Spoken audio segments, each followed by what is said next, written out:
The Primo Research Assistant is an AI tool in the library search platform.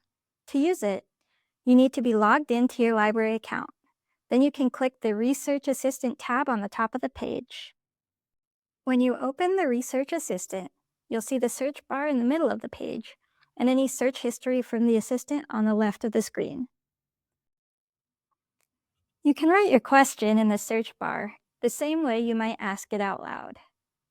There are also filter options underneath the search section where you can choose a specific material type, like a book or a peer-reviewed article, as well as a date range filter and a checkbox to show items that are available online.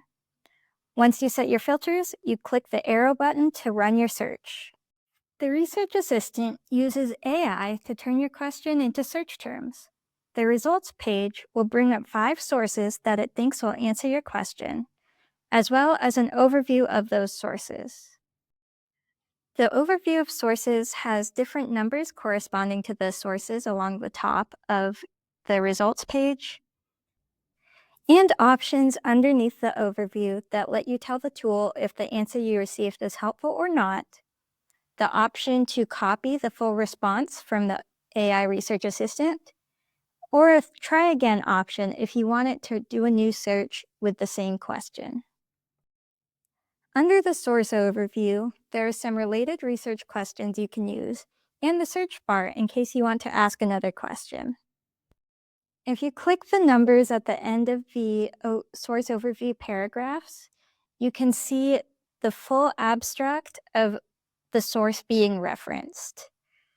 Once you read the abstract, if you want to go to the full source, click the More Details and Request Options button at the bottom of the abstract to open the library's records. In the item record, you can cite the source, save it to your records, export, or get available sharing options, and access the item online or see its physical location. Thanks for watching!